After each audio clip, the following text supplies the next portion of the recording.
Hello, my name is Janessa, and I grew up in Spring Valley, just a couple of miles west of the Las Vegas Strip. Which sounds wild, I know, but honestly, my childhood was pretty normal. My mom had been a nurse, but when I was born, she decided to stay home and raise me. My dad owned a small law firm that he started when he was young, and over the years he built a good reputation in town. Life felt steady, simple, and in its own way, perfect. Every summer, I spent time in Baker, a tiny desert town with a population of maybe 500 people. My grandmother lived there in a modest three-bedroom house with a creaky porch swing and that familiar smell of lemon cleaner and old books. She was quiet, practical, and sweet, the type of woman who clipped coupons, saved every receipt, and always shopped at discount stores. And then, one summer, everything changed. I still remember the phone call. I was about 16 when we found out my grandmother had got lost driving home. It was a route she'd taken for 30 years, and suddenly she couldn't remember where she was. That was the first time we heard the word Alzheimer's. Early onset. It hit us hard. Suddenly, our ordinary life didn't feel so ordinary anymore. My dad drove out to Baker to help her get things in order, and that's when he discovered something none of us were prepared for. I'll never forget the night he came home. He sat down at the kitchen table, his face pale, and said quietly, "My mom, she's worth $250 million. I laughed. I honestly thought it was a joke. My grandmother, the woman who reused Ziploc bags and grew her own vegetables, saying why buy what you don't need to? But it was true. Her father had left her a large inheritance, and my grandfather had invested it over the years until it grew into a fortune. And she had never told a soul. Within a month, our whole world flipped upside down. Grandma moved in with us. We sold our old house and bought a much bigger one. My parents bought matching sports cars. We went from average middle class to living a life we never imagined. At first, my mom didn't mind caring for Grandma.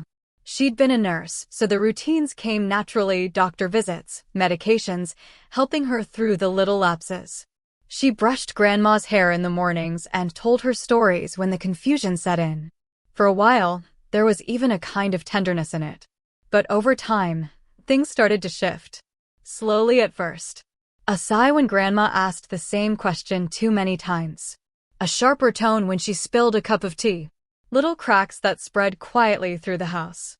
Meanwhile, my mom started coming home from the shops at Crystal's with designer bags and new outfits. Grandma would just shake her head and say softly, "Don't let the money change you." Or, "This is why I never told them." My dad, who had always been careful and steady, began wearing only designer suits like Giorgio Armani and Ralph Lauren and talking about turning his law firm into a full-blown enterprise. He was gone more and more, buried in his new empire while the house felt heavier by the day. And me. I was 16, standing in the middle of it all. For a while, I thought, this is amazing. New house. New cars. A life I'd only seen other families living. But the weight settled in fast. Caring for Grandma started falling to me. Sitting with her when she couldn't sleep. Guiding her through hallways that never quite felt like home to her. Answering the same questions over and over with a smile I sometimes had to force. One weekend, I went to Baker. The little house was still hers, she'd never sold it. But the moment I opened the door, my heart sank. Dust coated every surface. The curtains were drawn tight and the air felt heavy, like time had stopped the day she left. I walked through each room slowly. The cupboards were loose. The paint was peeling. A long crack split the living room window that had never been there before. Outside was worse. The back step was falling apart and the roof looked like it was barely holding on. I spent the whole weekend cleaning, scrubbing every corner, trying to bring some life back into it. It didn't look the same, but it still smelled like her lemon cleaner and old books. For a few hours, it felt like my summers again, back before everything changed. When I came home and mentioned fixing up Grandma's house, Dad immediately said yes. But Mom shook her head and called it a waste of money. She said we should just sell it. That was the first time I ever saw my parents really fight. Dad wanted to keep the house he grew up in. Mom wanted it to be gone. In the end, she gave in, but only with a strict budget. Meanwhile, things at home were getting worse. My mom grew restless and sharper with Grandma every day. My dad was hardly ever there, buried in work. And me. I felt caught between the life I wanted and the life I felt chained to. When my college applications arrived, I spread them across the kitchen table, planning my essays with a knot in my stomach. Mom walked in, glanced at the booklets, then at me. Her voice was calm, but cold. "If you leave," she said, "I'll have to put your grandmother in a home." I didn't even know if she meant it. But in that moment, it felt real. I finally applied to a handful of schools. My essay was titled From Rags to Riches to Caregiver, and it got a lot of attention. Paired with my grades, it was enough to get me accepted into every school I applied to.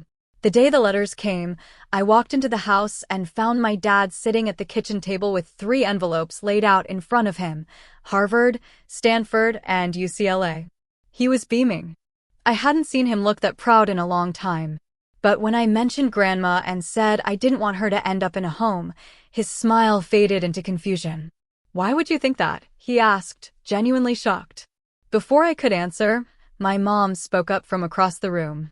"We'll hire a nurse. Full-time. Live-in. Don't worry." Grandma had been listening quietly, and when I looked at her, she was smiling. "Don't worry about me," she said softly. "I've got help backed up in Baker." Then she winked. I just thought she was having a moment, not fully understanding what she meant. In the end, I decided on UCLA. Close enough to come home sometimes. Close enough not to feel like I was abandoning her. My first semester at UCLA was hard. Harder than I expected. The classes were demanding, but what really kept me up at night was Grandma. I tried to call as much as I could, but whenever I did, Mom was too busy, Dad was never home, and Grandma was either asleep or having one of her foggy days where she couldn't really talk. By the time Thanksgiving came around, I only flew home for the weekend.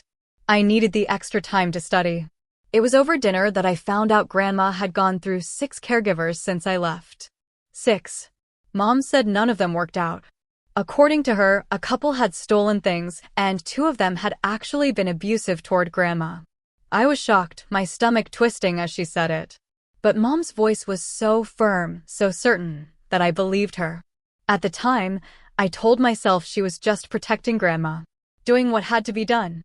The studying paid off. I passed all my classes, every single one.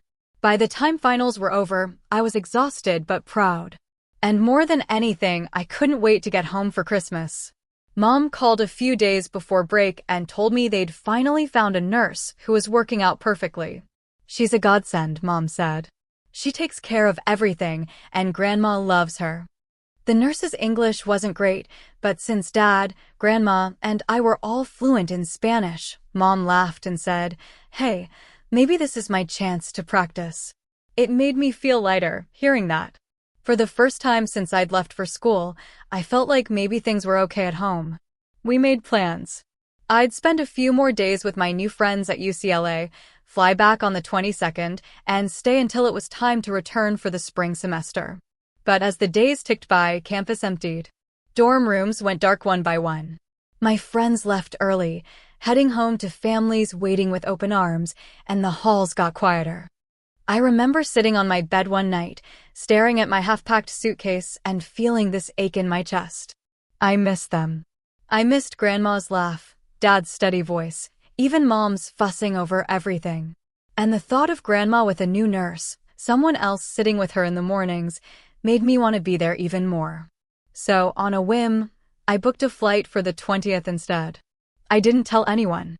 I pictured the look on their faces when I walked through the door early, and for the first time in months, I was truly excited, not just to go home, but to surprise them. As my Uber turned into our neighborhood, I noticed at first the smoke. At first, I thought maybe it was coming from a neighbor's chimney or someone burning trash.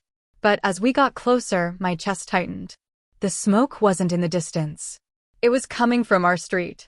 And then I saw it. My house. My home. On fire. The driver's voice broke through the ringing in my ears. "Oh my God. Miss, I'm going to turn around, get you to safety," but I didn't hear the rest. Before the car had even stopped moving, I threw the door open and ran. All I could think was Grandma. The closer I got, the thicker the smoke became, curling into my lungs and burning my throat. The front door was hanging open, heat rolling out in waves. I pushed inside, coughing, eyes stinging so badly I could barely see. The house I knew was gone. Everything was swallowed in gray. I put my hand to the wall and felt my way down the hall toward Grandma's room. Every second felt like it was stretching out forever. When I reached her door and grabbed the handle, it wouldn't budge. Jammed. I slammed my shoulder into it, again and again, panic pounding in my chest. "Grandma!" I screamed. Finally, with one last kick, the door gave way. Through the smoke, I saw her curled on the bed, coughing, terrified. I ran to her, wrapped my arm around her, and half dragged, half carried her toward the back door. But just as we were almost there, something came crashing down. I don't even know what it was, a beam, part of the ceiling. There was a roar, a blast of heat, and all I remember is shoving Grandma forward and yelling, "Keep going." And then everything went black. When I opened my eyes again, it was all white. A ceiling. Beeping monitors. The sharp sting in my face and arms hit me a second later. My shirt was gone, my chest bandaged tight. My arms were wrapped, and I could feel the tug of IV lines. A doctor appeared over me, his voice calm but heavy. "You're safe. You inhaled a lot of smoke. Your face and arms sustained burns, and your shirt caught fire, which injured your chest. You'll need some skin grafts, but in a year or two, you'll look like you were never burned." But I didn't care about any of that. "Where's my grandma?" My voice was raw, cracked. "Is she okay? Please tell me she's okay." No one would answer. Every time I asked, the nurses just told me to rest. One morning, I woke to the sound of voices. My parents. They didn't know I was awake. "We have to tell her," my mom whispered. "Not yet," Dad said, his voice low. "Not until she's stronger. She's going to be furious when she finds out we kept it from her," Mom snapped back. "Your mom's dead and someone has to tell her." The words hit like a fist to my chest. My monitors screamed as my heart rate spiked and tears blurred my vision. "No, no, please no. Tell me this is a bad dream." My voice broke as nurses flooded the room. The next time I opened my eyes, there was a therapist sitting beside my bed. Her voice was soft as she explained how Grandma had succumbed to smoke inhalation, what my recovery would look like, and how we'd talk through both my scars and my grief. But none of it felt real. The burns, the pain, they were nothing compared to the hole in my chest. Grandma was gone. And I never even got to say goodbye. Now, my face looks pretty bad. No one has to tell me. I see it every time I catch my reflection in the hospital bathroom mirror. It's healing, they say, but the burns are still raw, red, uneven. Mom never says anything about it out loud, but her silence says more than words ever could. When she does come to visit, she doesn't look at me, not really. Her eyes slide over me like she's afraid to stare too long. She keeps the visits short, always with some excuse about errands or appointments. Each time she leaves, it feels like she's pulling further and further away. Then one morning, the doctors came in and sat by my bed. Their voices were careful, soft. They'd found something during one of my exams. Breast cancer. Early detection, they assured me. My chances were good. But I'd have to start chemo immediately, and until the treatments were over, my skin grafts would have to wait. I nodded, but the words felt heavy, almost distant, like they were meant for someone else. My body had already been through so much, now it felt like it wasn't mine anymore. A few nights later, I woke to the sound of voices outside my room. My mom's voice. She was on the phone, whispering, but every word cut through the door. "Yeah, it's just, she's so ugly now. And what can I do about cancer? We're paying her medical bills, aren't we?" There was a long pause, and then her voice cracked in this strange way, half laugh, half sob. "Of course I love her. I miss her beautiful face. Not this thing in there." I froze, my heart pounding so hard it hurt. I wanted to cover my ears, to make the words disappear, but they were already inside me, burned in deeper than the fire ever had. When she came into the room the next day, she smiled that same careful smile, sat in the same chair, and talked about the weather. But now every word felt empty. I couldn't look at her without hearing those whispers echoing in my head. Dad didn't come much at all. He'd buried himself completely in his law firm, sending messages through the nurses and promising he'd visit when things slowed down. Things never slowed down. The chemo drained me. The burn stung every day. And through it all, the loneliness hit harder than any of the pain.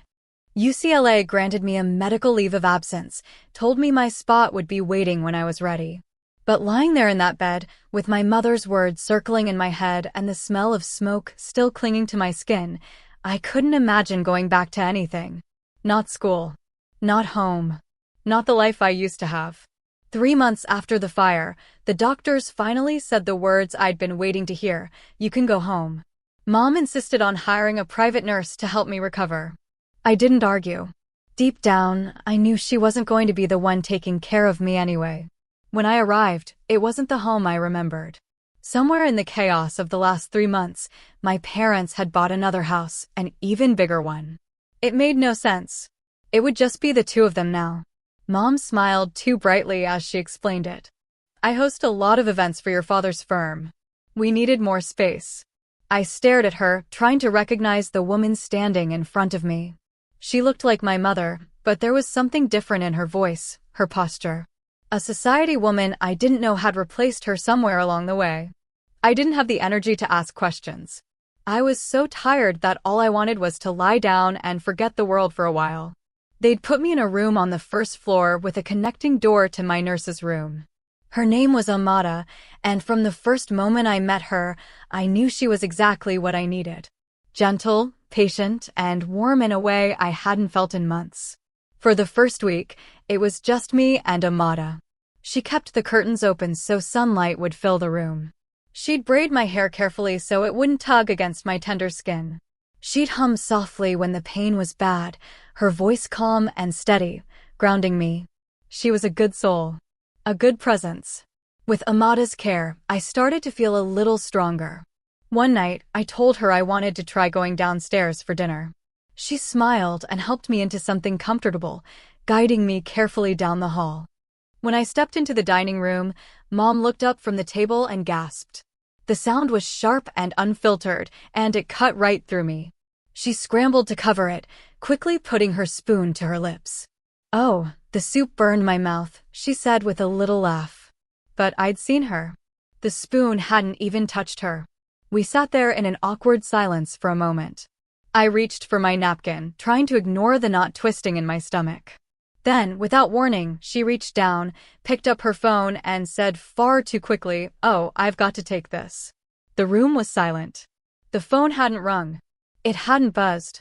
She held it to her ear anyway and slipped out of the dining room, her voice pitched just loud enough to sound like she was on a call. Amada touched my arm gently. "Your mother, she is very busy.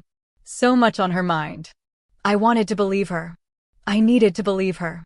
So I nodded, forcing down the lump in my throat and pretending it didn't hurt.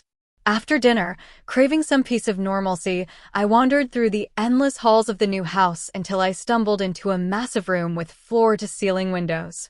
The city lights stretched out beyond the glass, glittering against the night sky. It didn't even feel like a home, more like a showroom. In the corner, a huge television sat mounted on the wall. I curled up on the oversized couch and found one of the old movies Grandma and I used to watch in Baker. As the grainy film flickered across the screen, the familiar voices wrapped around me like a blanket. For just a moment, it felt like those summers again, before everything changed. The sound of the front door opening snapped me back. I heard Mom's voice echo through the hallway, cheerful and high-pitched, followed by the sound of heels on the polished floor. She stepped into the room with a friend behind her and froze when she saw me. "What are you doing in here?" The words came out sharp, almost angry. Then, as if realizing how harsh she sounded, her face shifted into a bright smile. "Don't you have a TV in your room?" A wave of guilt crashed over me so fast I didn't even know why I felt it. "Sorry," I muttered, standing quickly. Amada appeared in the doorway and gently took my arm, guiding me back down the hall. As we walked away, I heard my mom's voice drop to a hushed tone meant only for her friend. "That's my daughter." Such a tragedy. She was so beautiful, but the fire, and now the cancer. She's such a burden. But I'm doing the best I can. That nurse costs $3,000 a month, and don't even get me started on the medical bills. It'll all be worth it if she makes it through the cancer and the skin grafts work. Her words hit harder than the fire ever had. Back in my room, I didn't want the TV anymore. I didn't want anything. I slid under the blankets and cried as quietly as I could, hearing her voice over and over in my head. She's such a burden. For the next weeks, I didn't want to leave my room. Part of it was the shame. I couldn't forget the look on Mom's face in that big, glass-walled room, but mostly, it was the exhaustion. Healing takes everything out of you. The burns were slowly easing. They didn't sting as much as they had at first. And the chemo. God, chemo is its own kind of hell. I won't get into the details, but I'll just say this: it drains you. It chews up your strength and spits it back out in pieces. I was lucky, I guess. The worst of the nausea and other side effects usually only lasted a day or two after each treatment. But even on the good days, I felt like my body wasn't mine anymore. I started timing my movements around the house. I'd only leave my room when I knew for sure Mom wasn't home and wouldn't be back soon. The mansion felt less like a house and more like enemy territory, and my bedroom was the only safe corner I had. In that month, I saw Dad a few times. Each time, he came into my room with a soft smile, sat on the edge of my bed, and asked me about my health. He didn't flinch when he looked at me, didn't rush his visits. He always seemed to know exactly where I was in my treatments, what the doctors had said, even little details I hadn't told him myself. That's how I found out about Mark. Mark had been Dad's assistant for years, an all-American, steady kind of guy who looked like he belonged in a Norman Rockwell painting. Dad said he'd asked Mark to keep track of my progress, to make sure he knew everything the doctors were saying since work kept him so busy. It surprised me, but in a good way. It made me feel like, even when he wasn't there, some part of him still was. Then one morning, Mom came into my room with this sudden burst of excitement. "I've got great news," she said, her smile wide and bright. "I spoke to your dad, and since you're on the mend, we've decided you and Amada should move to Baker. You always loved that place." I blinked, not sure I'd heard her right. "Of course, we'll pay all the bills," she continued quickly, waving her hand like the details didn't matter. "And we'll even hire a maid. There isn't room for a live-in, so it will have to be someone local. But you always said they were the nicest people in that town." She turned to Amada then, her tone shifting from cheerful to businesslike. "You can handle that, right? Just find someone, and I'll take care of everything else." I opened my mouth to respond, but before I could say a word, she clapped her hands together. "So it's set. I'll have the house ready next week. You can finally get some privacy." And just like that, she was gone. The door closed behind her, leaving this thick silence hanging in the air. I turned to Amada, who looked as stunned as I felt. "What about my doctor's appointments?" I asked after a long pause. Amada left the room without answering. When she came back a few minutes later, she let out a long sigh and gave me a helpless shrug. "She said she's going to hire you a full-time car service," she murmured. "I guess that's up to me to find as well." We just sat there for a moment, staring at each other in quiet disbelief until Amada finally broke the spell by getting up to prepare my meds and a bowl of soup. The whole thing felt unreal. Baker had always been my escape, but now it felt like I was being sent away. The first weeks in Baker were nothing like I imagined. I had pictured quiet mornings, the smell of lemon cleaner, and maybe a piece of the summers I used to love. Instead, it was a whirlwind from the moment we arrived. We had to find a housekeeper, and we realized quickly we needed a cook, too. I wasn't in any shape to handle meals, and Amada was already stretched thin managing my care. That's how we ended up hiring a local college student and his girlfriend who needed a place to stay. Dad had Mark handled everything in a contractor to finish the basement into a small apartment for them, complete with a kitchenette and bathroom. Mark was everywhere those first few weeks. Scheduling, organizing, making sure the renovations were done quickly but well. Amada took care of me while quietly managing the house. It wasn't the peaceful return to Baker I thought it would be. But with Amada's soft voice steadying the chaos and Mark's calm efficiency keeping things moving, the old house slowly began to feel alive again. Not the way it used to, but like something new was starting to take shape. Just as everything in Baker was finally smoothing out into some kind of routine, one quiet Sunday, there was a knock at my bedroom door. It was Mark. He stood there in the hallway, his usual calm replaced with something I hadn't seen before, nervousness. "Miss Janessa," he said softly, "can I speak to you in private?" Amada glanced at me, but I nodded, and she quietly left the room. Mark stepped inside and closed the door behind him. For a moment, he didn't say anything, just rubbed the back of his neck like he was weighing every word. Then, finally, he began. He told me a story about his husband's mother, how she'd been abused in her care facility, and how my father had helped him sue the home. "Your dad did it pro bono," he said quietly. "I could have never afforded his firm otherwise. He didn't have to help us, but he did." I was about to thank him for sharing when his voice dropped even lower. "There's more, Miss Janessa." He hesitated, then continued. "A few months before the fire, I was dropping off some paperwork for your father at the old house. Your grandmother approached me and asked me to help her put cameras in her room." My breath caught. Mark's eyes softened, like he already knew what I was thinking. At the time, I assumed she was confused. But she seemed so certain, so scared. I didn't want to ignore her. So I used my own money, bought a few small cameras, and set them up in her room. She gave me access to this house too, said if anything happened to her, I'd know where to find the footage. He glanced toward the wall, almost like he could see through it. Before the fire, I hid a laptop inside one of the walls here in Baker. It has everything. All the footage from her room. My hands went cold. "I've never told your father," Mark admitted. "I can only hope he forgives me. I'm sure it's nothing. I want it to be nothing." But, his voice faltered. "After what happened to my husband's mother, and with your grandma's condition, I couldn't take the chance. If there was even a possibility she was right, I had to help her." For a moment, neither of us spoke. I could hear the faint ticking of the clock on the wall, every second stretching out. "Where?" I whispered.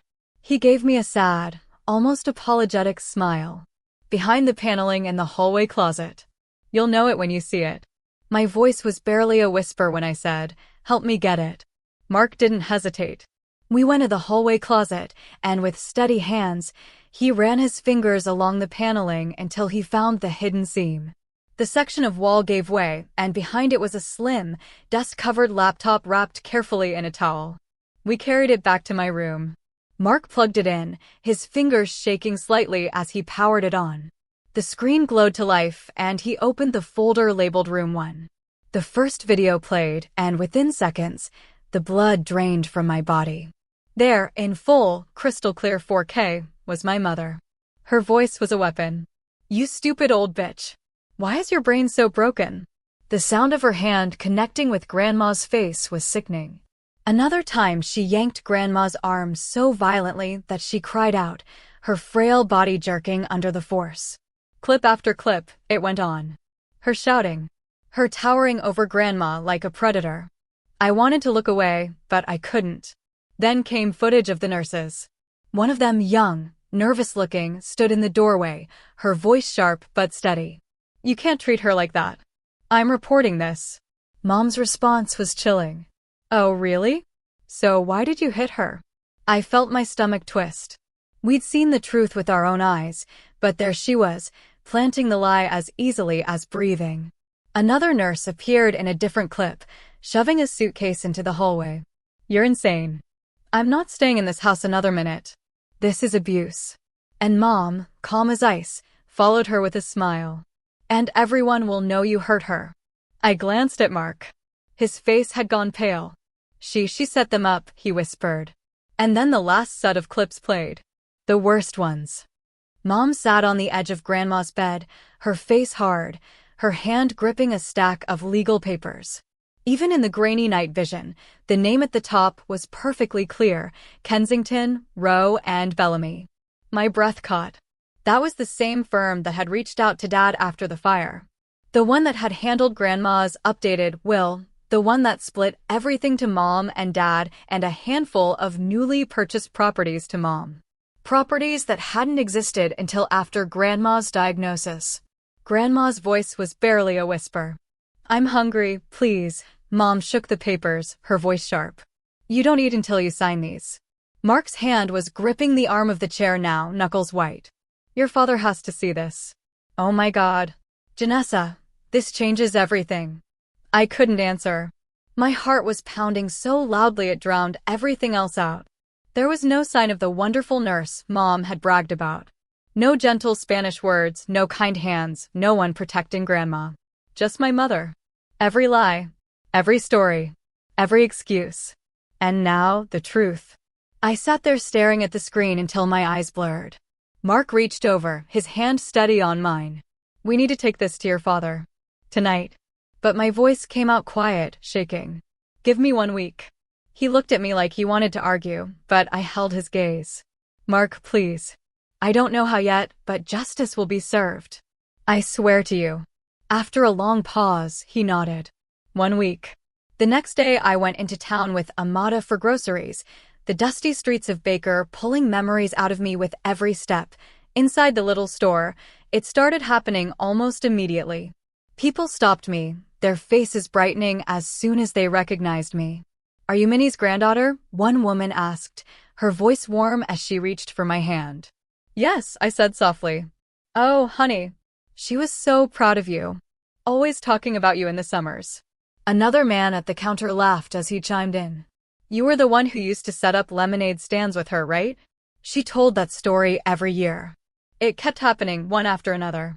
Familiar faces, familiar voices, all carrying pieces of my grandma with them. For the first time in months, I didn't feel broken. I felt like her granddaughter. That night, there was a knock on the door.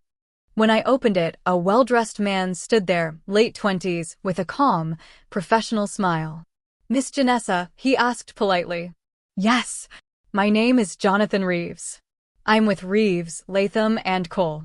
My grandfather was good friends with yours, he continued.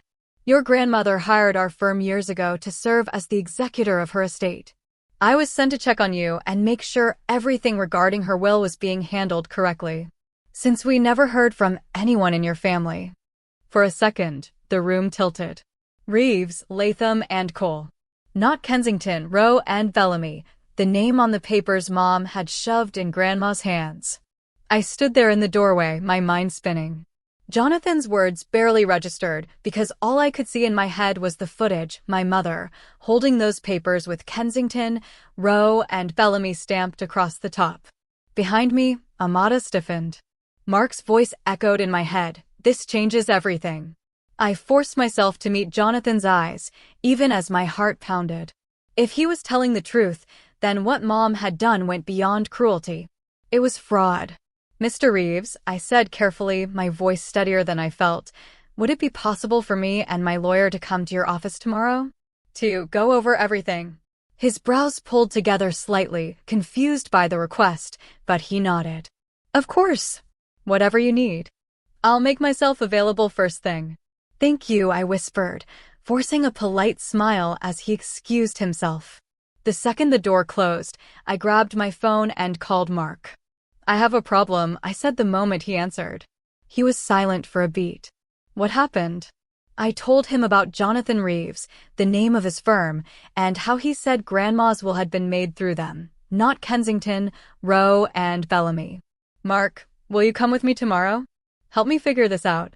There was no hesitation in his voice. Of course. And then I said, my throat tightening, then we tell Dad. The next morning, Mark drove us into town. My hands wouldn't stop shaking the whole ride. Every bump in the road made the laptop in my bag feel heavier, like it was carrying not just evidence, but the last piece of my grandmother's voice. Jonathan Reeves' office was tucked into a neat, historic brick building off the main street. He greeted us with the same calm professionalism from the night before, though his eyes flicked curiously between me and Mark as he led us into a private conference room. I'll admit, I wasn't expecting you to bring counsel, he said, settling into his chair. He's not my lawyer, I said softly, glancing at Mark.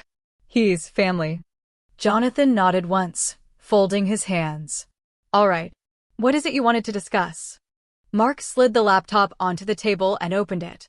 Before we get to that, I need to ask you something about my grandmother's will. Was it ever changed in the last few years of her life? Jonathan's brow furrowed. Changed? No. That would have been impossible. Your grandmother signed a sworn affidavit when the will was created, stating it was to be her only will. Any amendments would have to go through this firm. We've handled her estate since you were 14. Everything, her land, her accounts, the trusts, was designated to go to you upon her passing. My breath caught. To me? Yes, he said gently. Everything. My throat tightened. What about the properties my mother inherited? He flipped open the file on the table and scanned it. What properties? They were purchased in the last 6 months of Grandma's life. Jonathan looked up sharply. Then they wouldn't be listed here. They didn't exist when the will was executed. My hands trembled as I turned the laptop toward him. You need to see this. Mark queued up the footage. The room went silent as my mother's voice filled the speakers. Jonathan's expression barely shifted at first, but by the time she slapped Grandma, his jaw had gone rigid.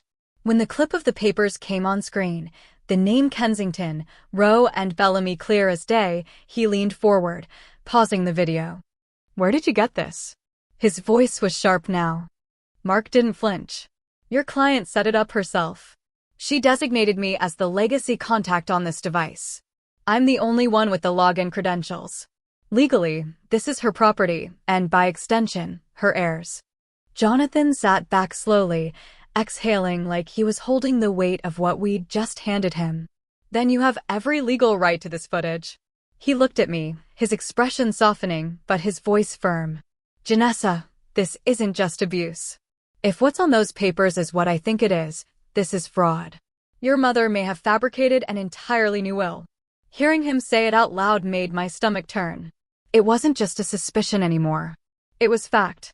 And in that quiet conference room, with the laptop screen still glowing between us, I realized this was no longer a family tragedy. It was a case. That night, my hands shook as I dialed Dad's number. Janessa? His voice was warm but tired. Dad, my throat tightened. Can you come for supper tomorrow? Please. It's important. He must have heard the crack in my voice because he didn't hesitate. I'll be there. The next day, I asked Brad, our live-in cook, to make one of the fancy meals he'd been learning in culinary school. The kind of meal that made the whole house smell like something good was still possible. When Dad arrived, he looked worn, his suit rumpled from a long day, but when he hugged me, it was the same steady hug I remembered from when I was little. Mark and Jonathan sat with us at the table. I could see the curiosity in Dad's eyes, but he didn't ask until after Brad served the main course. All right, he said with a small, tired smile, I can tell you're all holding something back. What's going on? Jonathan's voice was careful. Mr. Jameson, this is about your mother's estate. There are some things you need to see.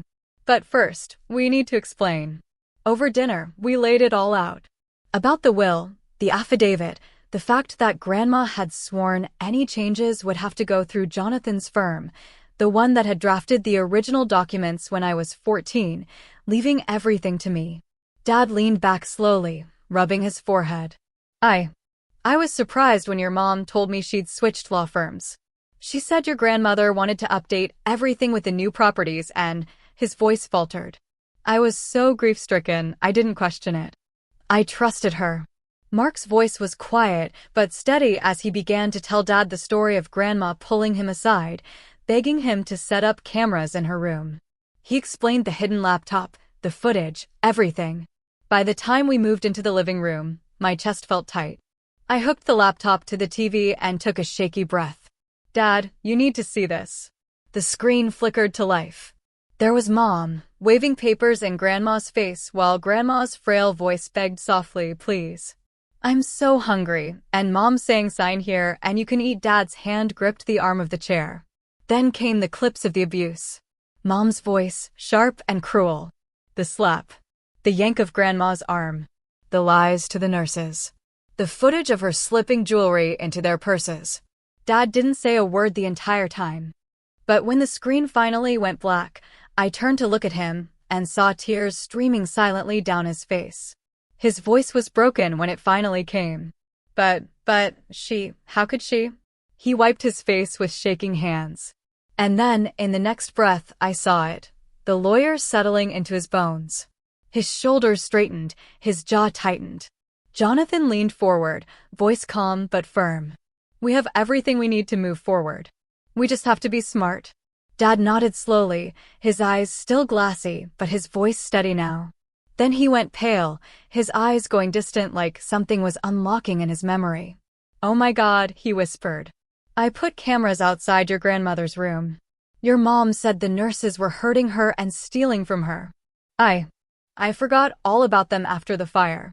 He fumbled for his tablet, his hands shaking as he opened the security app. The footage loaded, grainy but clear enough. And then we heard it. Mom's voice, sharp and cold on the phone. Yes, once I get the old vet to sign, it'll be easy. The fire will look like an accident. I'll make sure she can't open her door. No, it's fine. We'll take care of Janessa. She'll inherit from us, right? Yeah, I convinced the lawyers, it's okay. Mom's got dementia, and they'll file the papers. Yeah, my husband's name carries weight. His honesty is projected on me. Everyone thinks I'm so nice. A chilling laugh. Yeah, I know. Okay. Love you, Steve. The room went silent. Mark's face had gone white. My dad just stared at the screen, his lips moving soundlessly before he finally whispered, Who is Steve? No one had an answer. After that night, Dad didn't waste a second. The morning after we showed him the footage, he hired a private investigator to follow Mom. Jonathan and his partner both agreed the call on the security footage was damning, but if we were going to build an airtight case, we needed undeniable proof. And Dad was a lawyer to his bones. Grief-stricken or not, the strategist in him came alive.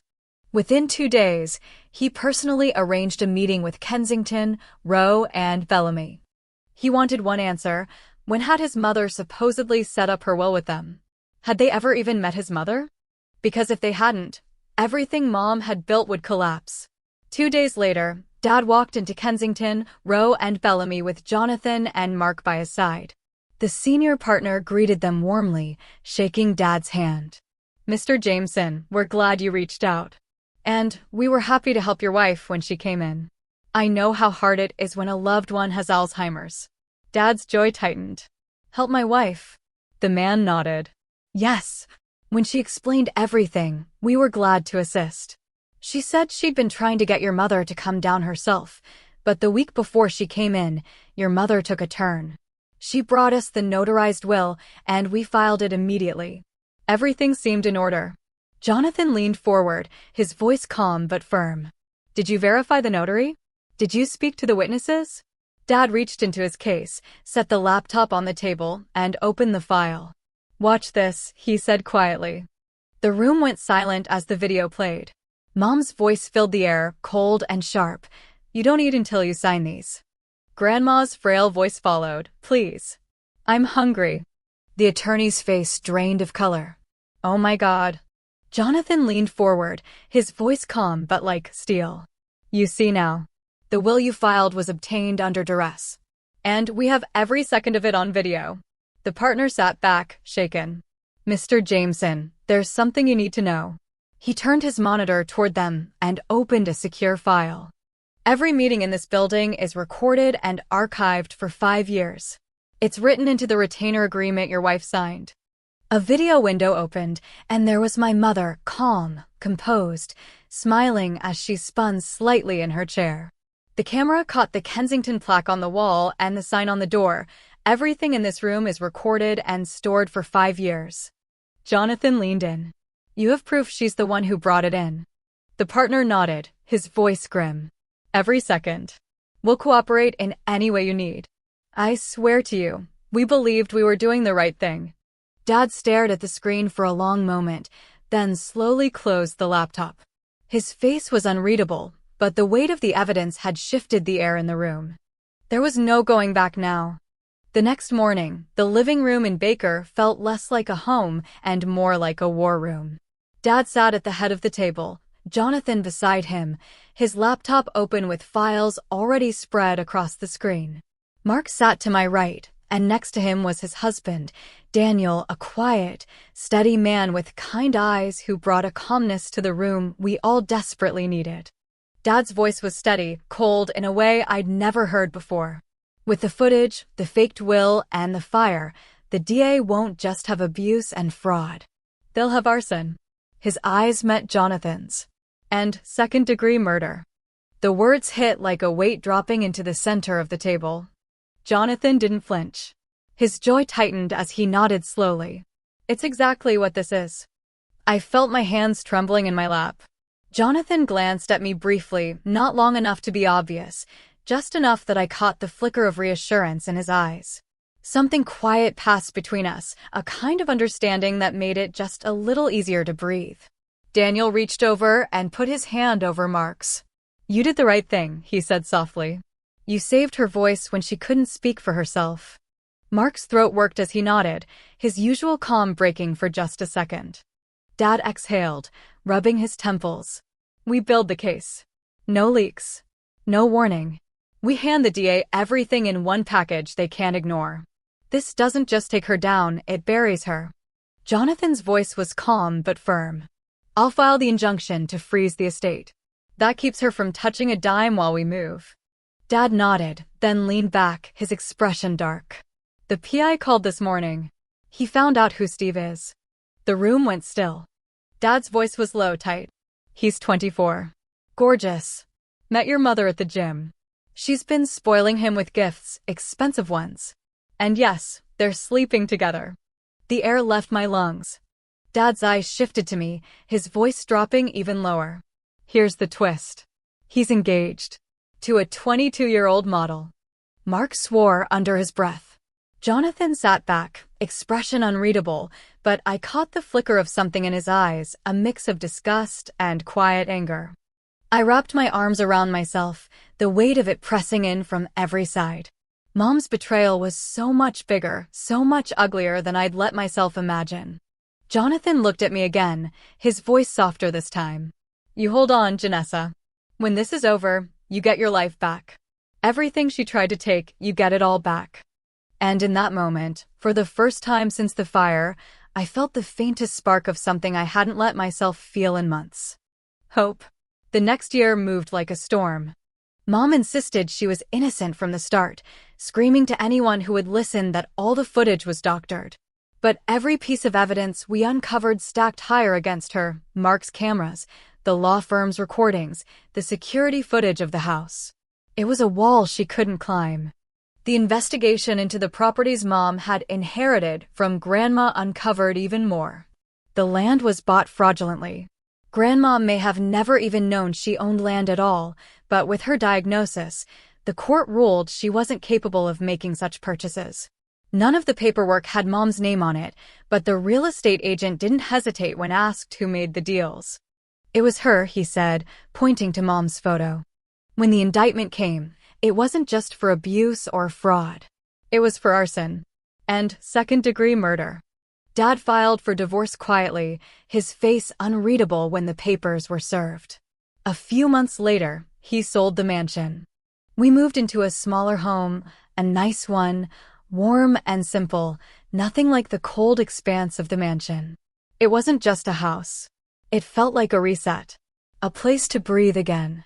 For the first time in what felt like forever, I could feel the pieces of my life settling, fragile but steady, into something almost like peace. By the time the trial ended, I had my health back. The chemo was behind me, and my doctors smiled every time they saw my charts. My skin grafts had taken so well that my face no longer bore any marks from the fire. When I looked in the mirror now, I saw myself again, not the broken version Mom had left behind. Amada never left my side through any of it. She became more than my nurse. She became family. When everything was over, I asked her to stay, not as a caregiver, but as my house manager, my assistant, my best friend. She said yes with tears in her eyes, and it felt like another piece of my life settling into place. And Jonathan, somewhere in the quiet moments between depositions, court dates, and long strategy nights, we found each other. By the time the verdict was read, we weren't just allies. We were a couple. When the judge delivered the sentence, His voice was heavy. 50 years, with parole eligibility in 25. This is one of the most cold-hearted cases I have ever seen. I sat there holding Dad's hand, Jonathan's fingers brushing mine on the other side, Amada and Mark and Daniel behind us. For the first time in what felt like forever, the weight on my chest lifted. Grandma had her justice. And I had my life back. And that's it. That's my story. If you're going through something like this, or anything that feels too big, too heavy, share your story. You never know who out there needs to hear it. And if you're in the middle of it right now, feeling like there's no way out, please stay. Stay strong. The storm doesn't last forever. I promise you, there's light on the other side.